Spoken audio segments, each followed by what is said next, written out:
Okay, so we're looking at a crown, full gold crown preparation on tooth number 30. Some damage on the mesial side, but that'll get cut away when we do the rest of the crown prep.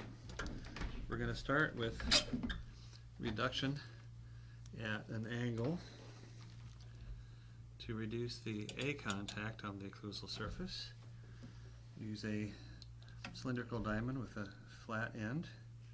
We may or may not keep these grooves right where they were originally, but in this case it'll be pretty close. We'll shift this groove a little bit to the mesial, and this groove we could probably shift it a little bit to the distal. Anyway, we'll take an angle that fits the angulation of the opposing tooth, and we'll try a couple of test cuts just to see if we think we're going to get the grooves in about the right place. Those will probably work out pretty well. Start in the embrasures. Come around into the groove, from this groove, cut around into this embrasure, and then up here, ultimately coming down into that embrasure. So we're starting to get some clearance all the way along there. We just want to try to keep the clearance uniform, and this burr certainly should fit in everywhere because this burr is only 1.2, and we're aiming for something more like 1.5 millimeters of clearance. And if you have one area where you want to reduce only to the point where you have 1 millimeter clearance, you can use that to compare when we're checking the clearance on the distal lingual cusp later on, because that has to be looked at indirectly with wax.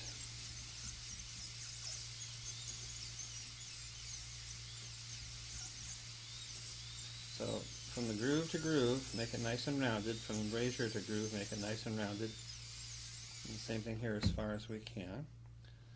Okay, maybe keep this ridge a little more, or this groove a little more to the mesial. Maybe it's a little bit too horizontal right now. Now the precise form of this A-plane, particularly the position of this edge right there, is going to be very important if we're going to do partial coverage designs like onlays and 3/4 crowns, where this might be the final margin of the preparation. But we're just going to do a full crown today, so it's not quite that critical.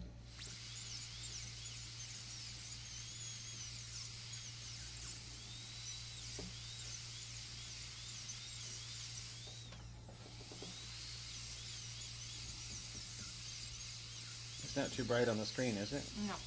Okay, good.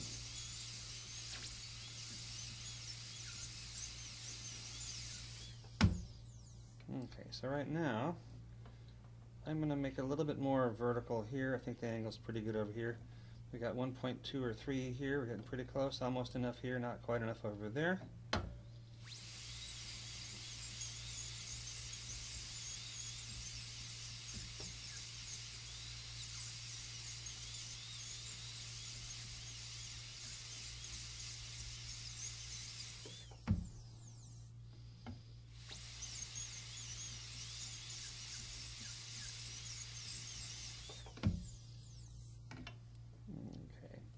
So we're getting pretty close to 1.5, and most of these not quite enough over here.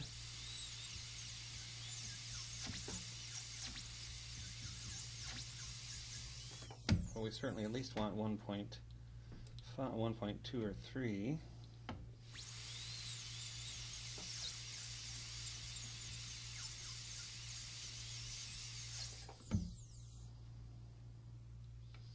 Okay, so we're getting pretty close to the clearance that we want. In all these areas, I'll do a little bit more right in through here.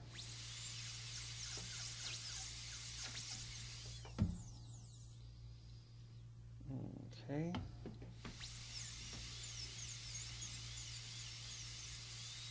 So we'd like to keep it fairly uniform. And of course these days, over-reducing, if you're doing a gold preparation, is a pretty bad thing, and the main reason for that is that the gold price is so high right now. If you overreduce, you're going to have to charge the patient an extra $100. You told them it's going to cost $700 or $800. You're going to have to charge them another $100 because of what the laboratory charges you for all the extra gold. Now we're going to make a ridge right here. We're going to try to make 3 flat planes, and we're going to try to get 1.5 millimeters of clearance or something close to it. If I take that ball burnisher, and this is 1 millimeter over on this end, I can check through here. I've got more than 1 millimeter already, so there must have been some to begin with, so I'm checking the clearance across the top of that ridge. Okay, so it's more than 1 millimeter. Here's 1.5 millimeters. It doesn't quite fit there yet, so we could reduce a little bit more. Notice I'm pointing the burr toward the center of the tooth.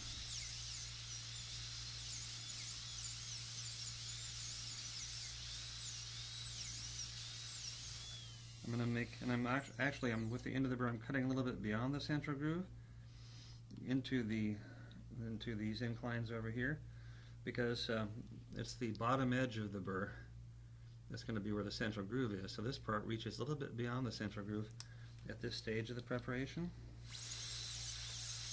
and that's okay.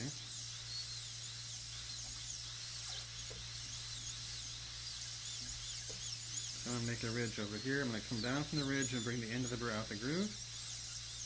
I'll come down to the marginal ridge here.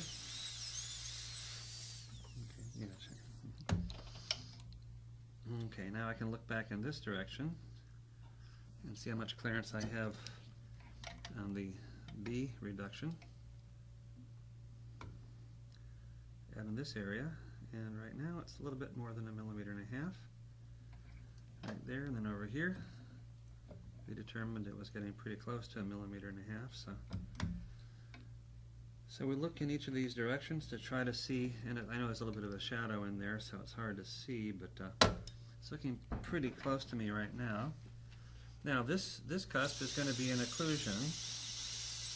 On this particular typodont, we're going to leave it pretty much in the original position when we reduce this plane. On a Columbia typodont, you'd shift it way over toward the distal in order to fit into the opposing distal lingual groove. But in a patient, of course, we position it wherever we think it's going to fit. By the time we check it with the bite wax will help us shift it one way or the other if we need to fit the opposing distal lingual groove.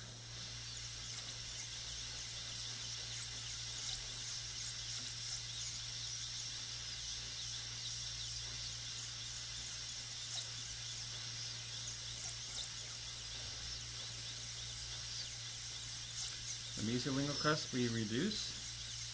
You don't have to worry so much about clearance because we're not going to build it into occlusion. You want to get flat planes and make sure you reduce all the way to the cusp tip. Have this ridge angled a little bit so it makes a V-shaped angle relative to the mesiolingual ridge on the B plane.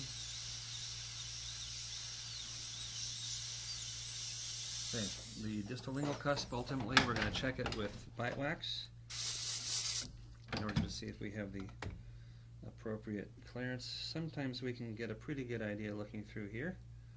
If we look at that ridge, and let me see, do you have a pencil? Regular mechanic? I actually have one on me too, so I can make a mark. I'll just draw a mark where this ridge is right here.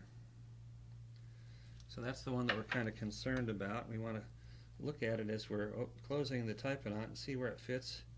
We can get a pretty good idea where it fits relative to the distal lingual groove right here, and right now I think it fits pretty well. It's about in the right place. You can't quite see it with all the shadows in there, but and I think there's plenty of clearance right there, but we'll check it after we finish the axial reduction. Now for the axial reduction, we're going to switch from the cylindrical diamond over to a tapered chamfer diamond.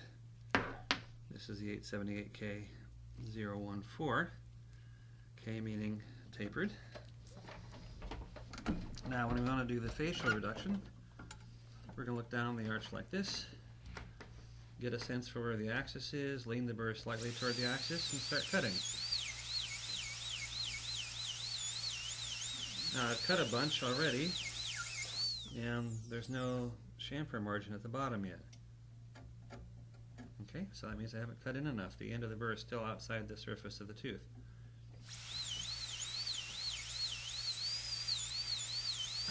So look down the arch. If you want, you can even draw a pencil mark in the middle of the adjacent teeth or tooth.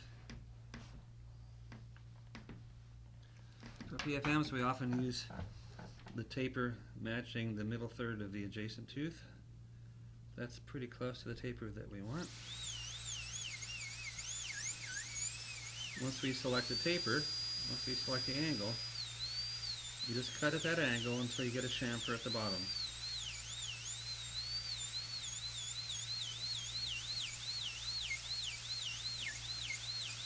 We don't want to let the burr get hot, or it starts to melt the tooth and then it gets plastic between the diamond particles.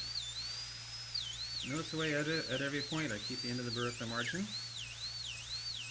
I don't move ahead farther unless the end of the burr gets to the surface of the tooth. See what it looks like from the occlusal. Let's see, a little dust here. Okay, so looking down the wall, we see a pretty clear chamfer at the bottom. Okay, so check our taper.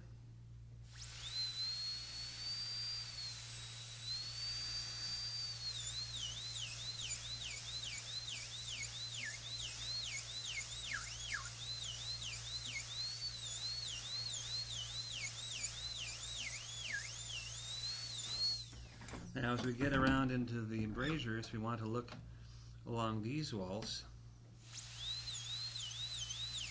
especially as we want to follow the gingival margin more occlusally. But we always try to choose an angle that's slightly tapered, and then try to always keep the end of the burr at the margin so we get a nice chamfer before we move on to another part.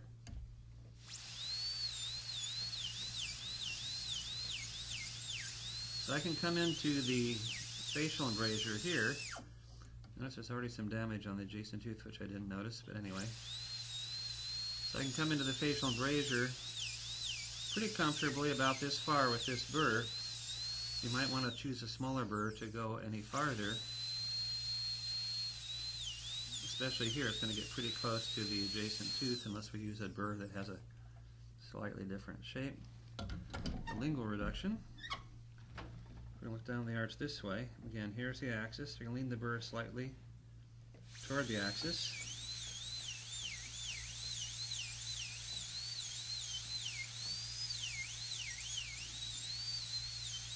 From the lower arch, we can look pretty easily along these walls.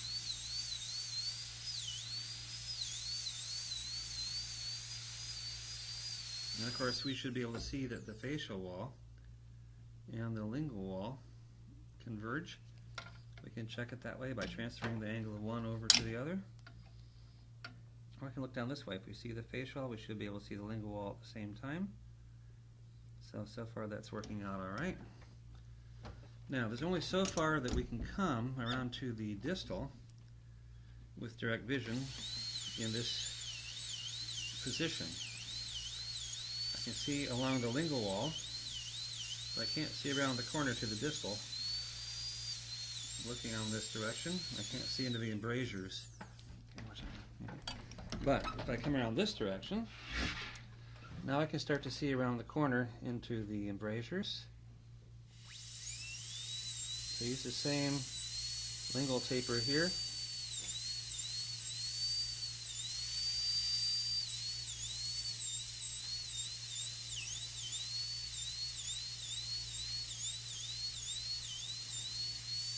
Keep the margin pretty close to the gingiva.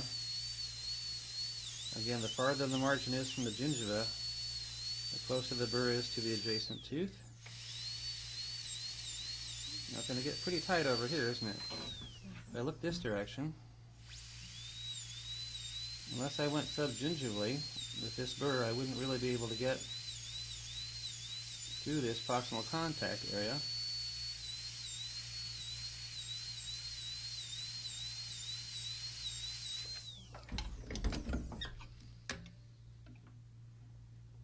Okay, so anyway, let's shift over to the 877 burr, which is a little bit smaller.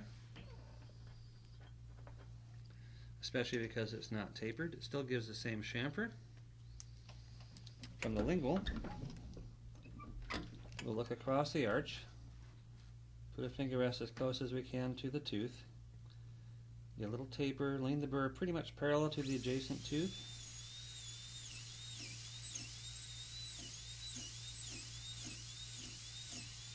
But you see, you have to see how close the burr is to the adjacent tooth when they're coming through here.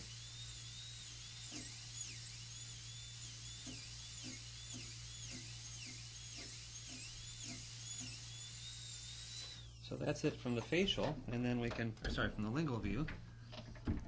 We can also come around from the facial view. Come through this same embrasure.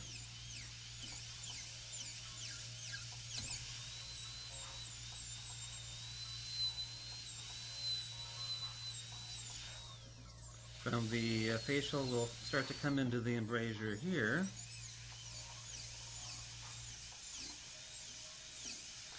Did you hit that pink button over there? Okay, so coming through from the facial again, I'm going to push the gingiva down and see if it stays at a lower level, but we're going to have to work pretty carefully here. If we want to stay above the gingiva, we're going to have to work pretty carefully. Again, burr parallel to the adjacent tooth. I'm going to keep the margin as close as I can to the gingiva, keep the end of the burr right at the margin.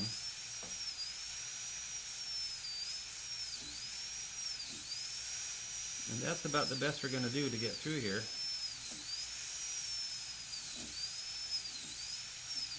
The common mistake is to go too deep axially and then you get a ski jump. And that's not very good. In order to remove a ski jump, we'd have to go farther gingivally in order to do that. Now over here, looking in this direction, again parallel to the adjacent tooth.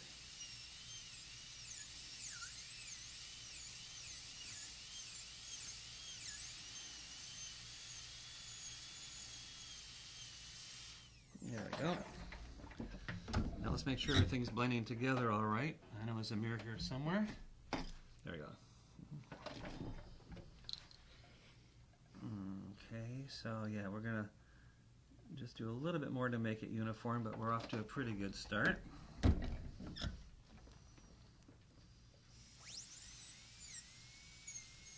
This is a good burr to use all the way around just to make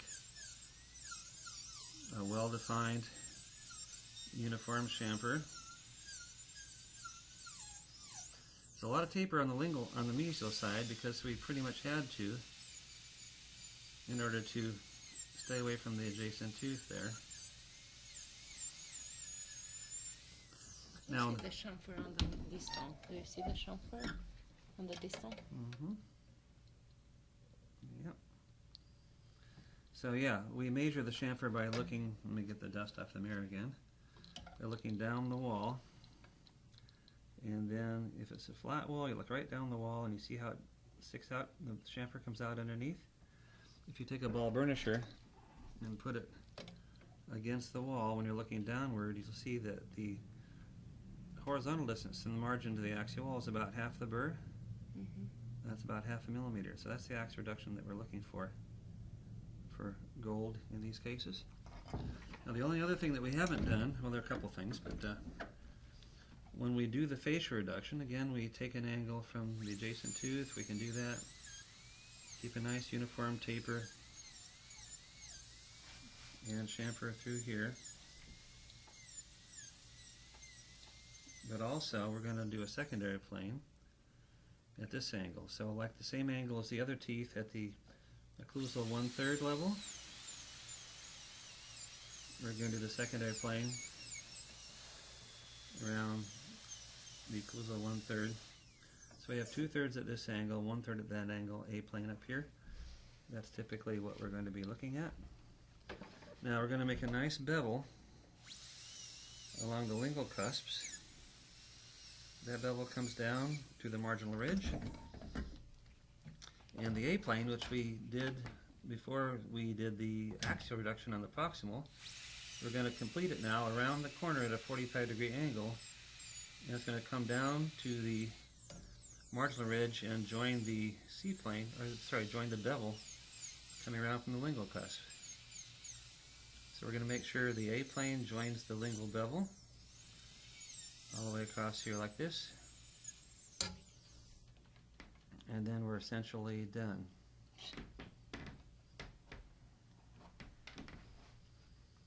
Okay, so let's blow some air on that.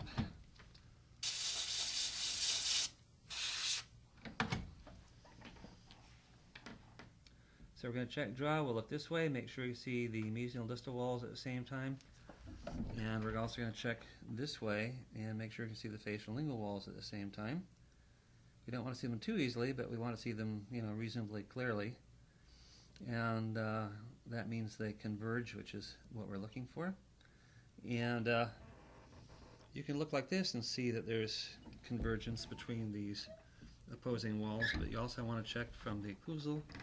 And if I'm using both eyes open, which I always do, then I always look so that the walls I'm checking, and I'm checking here corner to corner as well, if those walls look horizontal to me, then both eyes see the same thing, and then you can keep both eyes open. But if you want to check mesial distal draw looking this way, then you have to close one eye. So if you have both eyes open, then one eye sees one wall, one eye sees the other, and that won't work. Okay. Is it staying red? Yeah, okay, good. Okay, so when we're doing the occlusal reduction of the maxillary crown, we will make a couple of planes, try to define a ridge. Do the same thing over here on the distal side, and somebody's been messing with that tooth ahead of time, but anyway. I'll try to reduce until we get about 1 millimeter of clearance between these ridges and these planes and the opposing tooth, and try to keep the ridge exactly in the facial groove of the lower tooth, or the distal buccal groove over here. I'll have to shift this ridge a little bit to the mesial, I think, probably. Anyway, when we are doing a partial coverage crown, we're going to draw a line by putting the pencil horizontal across here. And that line is going to be on the highest point of the ridge right there. We're going to reduce to that pencil mark, but not beyond it. We'll reduce to the ridge, but not beyond it. And that way, when we finish the crown prep, if this is where the margin is going to be, we'll just put a little horizontal bevel, and that'll be the final margin there. We won't have to reduce the facial surface, and we'll maintain the aesthetics if we don't reduce beyond this ridge and down onto the facial surface. But for a full crown, we don't hesitate to just go ahead and cut right past that ridge. As usual, we're going to get down close to the adjacent tooth. Let me see, and shift that a little more to the mesial. We'll direct it a little bit more this way as well.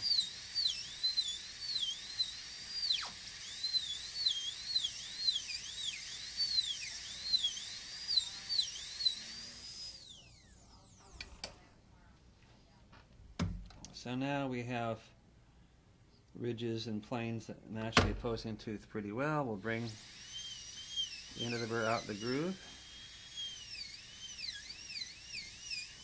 Now, if we're doing a full gold crown, we'll go ahead and we won't hesitate to go ahead and reduce right out here under the facial surface. And since we're going to do a full gold crown now, we'll keep it a little bit more horizontal perhaps. Come down from the ridge and out this groove and down here. We'll get a full millimeter of clearance. Whereas we might compromise a little bit with the 3/4 crown or the onlay in this area. We don't have to with the full crown, certainly. Now the B reduction, which is this plane right here, we're going to try to produce something that's sort of a half circle right around in this area.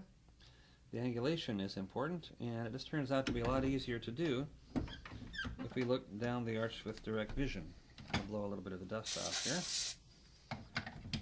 So if we're looking down the arch with direct vision, we can start on the mesial marginal ridge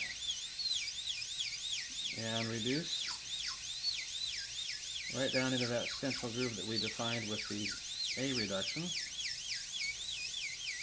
and cut all the way across through the oblique ridge.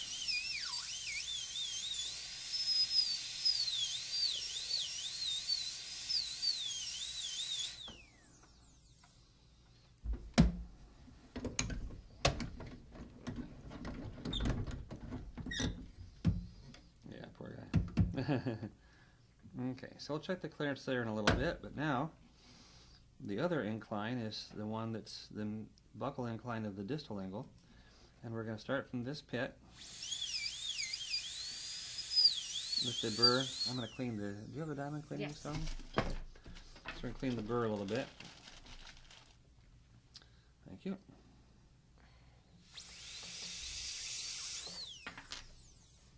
Now I'm going to start in this pit and bring the groove up this way. Nice, basically a flat surface. But, oh, because it doesn't have any opposing? Well, it does. The Yes. opposing distal lingual cusp comes right in here. So why do we need to change the... Oh, we're not changing it. We're making the pit and we're bringing the distal lingual groove up this way. So there are two cusps here. See this groove here? Yes. You want to define this pit and define that groove. And this is the easiest way to do it. So we put the head of the handpiece posterior to the tooth and reduce the buccal incline of the distal lingual cusp while making the pit and the groove on this side. Then we switch it over and do the groove, the DLG, and the pit from the other side. Now we're going to do the C reduction at this angle, and we're going to point the burr in the direction, basically this diagonal direction where we already have the distal lingual groove going, like this. Point it this way, we're going to use the side of the burr, but keep it pointing diagonally, not facial lingually, but diagonally. And all the way around from the mesial embrasure here into that groove, and then up here, and then around there a little bit. So around this way. Keep it pointing diagonally all the way from here into the groove, and then from the groove around there. Now, it's kind of hard to see the amount of clearance that we're getting in that area. Normally we'll resort to wax in order to do that, but one of the things we can do that's helpful, especially when you're learning, is use the wax, get an idea that you're doing it right, and then come over here and just look, cheat basically, look from this area, and look through here. Now, you look this way, see this angle? Yes. When you use the burr pointing diagonally, and come around here, and into here, and around here, up here, and then into there, and around there, it automatically gives you the correct vertical angulation of this plane to match the opposing tooth down here. So if you look at these angles, this is matching those angles very well. And in fact, we already have about 1.4 millimeters clearance Which is... all the way around here. So we're in great shape. As far as the B plane is concerned, that's this area right here. And that feels like about 1.2 or 3 millimeters clearance right there. And we can check on this other side here, but we haven't quite finished reducing over in this area. But anyway, that gives us a very good start on the occlusal reduction for this prep. But let's see what more we can do.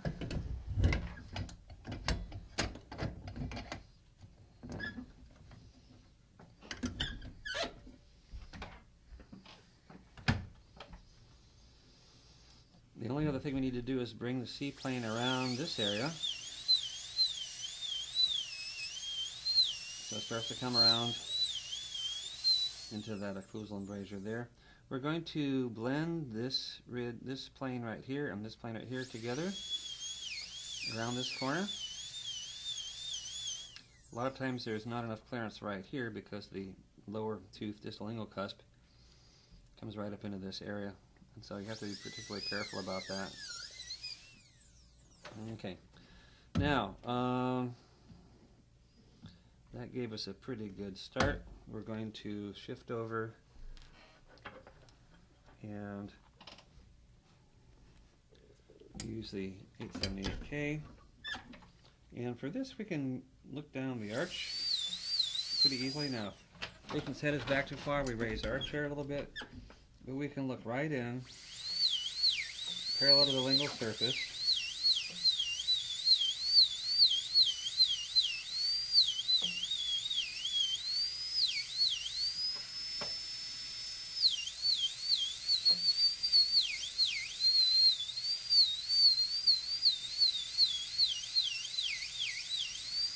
Now, in this area right here, if I'm looking in this direction, I'll probably over taper, because this wall is perpendicular to my line of view as opposed to this wall, which is parallel to my line of view. So I can see the taper in this area while I'm doing it, but I can't see it right here. So I'm not going to do too much until I have a chance to use the mirror and look along the walls as I come around into the embrasures on the facial and the lingual.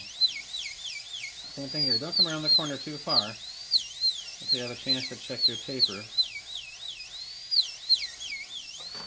We're just going to look along the wall. If you take the angle from the middle of the adjacent tooth, probably drop down gingerly a little bit more.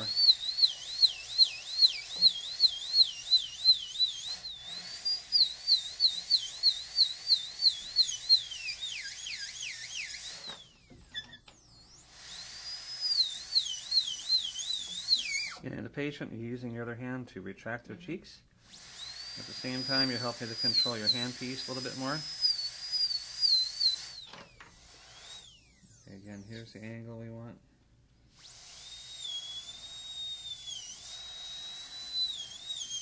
Getting pretty close there. Now I can double check. I want to make sure when we're looking down this wall, we see down the face wall at the same time. We're looking pretty good. It's not quite uniform there yet. But again, this is an area where you sort of have to blend it in. We can look along the wall into the proximal area by direct vision like this.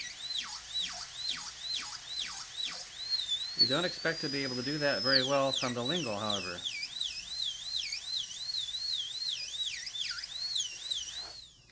So when we come around from the lingual, we're going to have the patient turned a little bit to the right. We're going to use the mirror like this.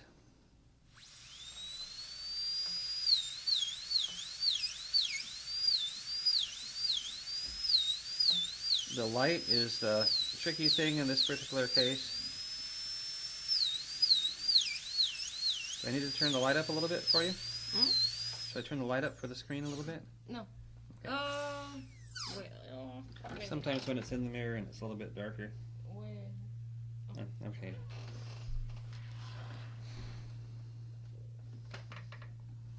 Now you can look past the head of the handpiece, underneath the handpiece, however you can see what you need to see.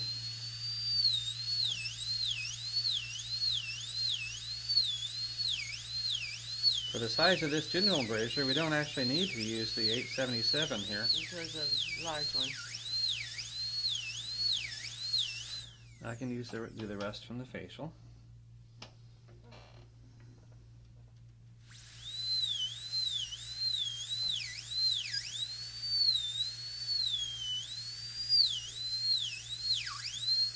Accumulating some dust on the mirror again. Whoopsie.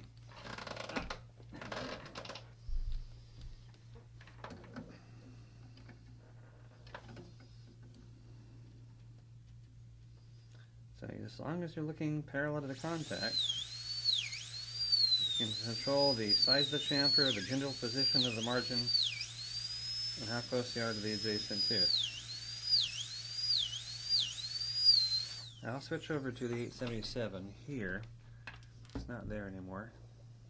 Is it moving to? Okay. Probably over here. Yeah.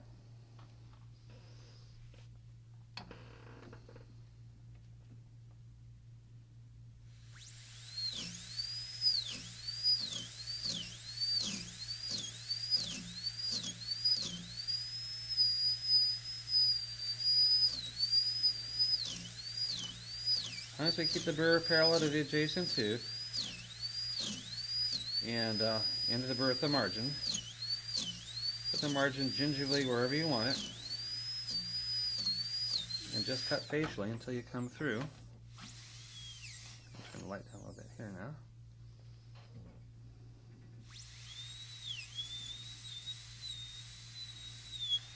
As long as the chamfer from the facial lingual come through at about the same gingival level, they're going to make a pretty smooth connection.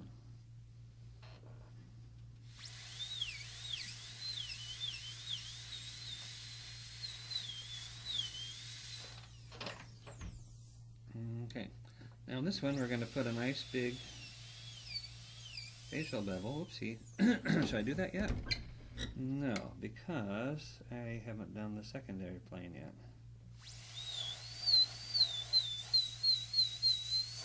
So match the angle of the occlusal third of the adjacent tooth.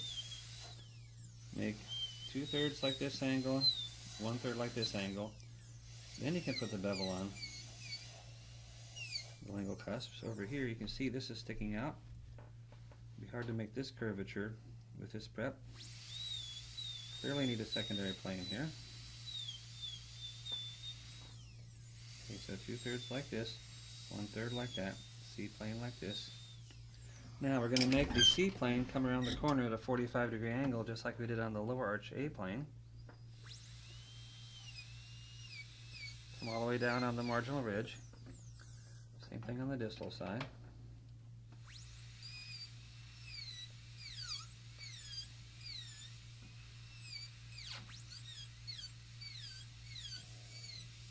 Down onto the marginal ridge. Then we make sure that the bevel that's on the facial cusp comes down and joins the C plane on the marginal ridge on both sides.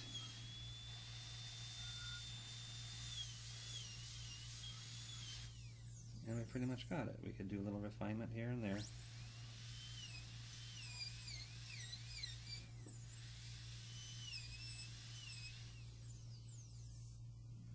But you know, everything is the way it needs to be. Look down here. Make sure we can see down here at the same time. We can. So can you show me again the last one? Which one? The taper? Yes. Okay. No, but yeah, when you this was dark. Checking the taper? It's half of the mirror is dark, so that's why. Yeah. Well, I'm looking down here. Okay. And I turn it. This disappears. So I'm looking right down that wall. I should be able to see down this wall when I'm looking down this wall. So I look down the distal lingual wall. Okay. And then make sure I can see down this wall at the same time without moving the mirror. And I can. And so I use both eyes open. So I check down this wall, make sure I can see this one. Check down the lingual wall, gingival part of it. Make sure I can see this one. Okay. And likewise every place where you can. And if you cannot see it, that means it's not enough taper. That means you have an undercut. It means you don't have any taper. Or any taper or whatever. Yeah. Okay. So anyway, let's see. Go ahead and hit my button over there. See, you give one of these a try. Recording or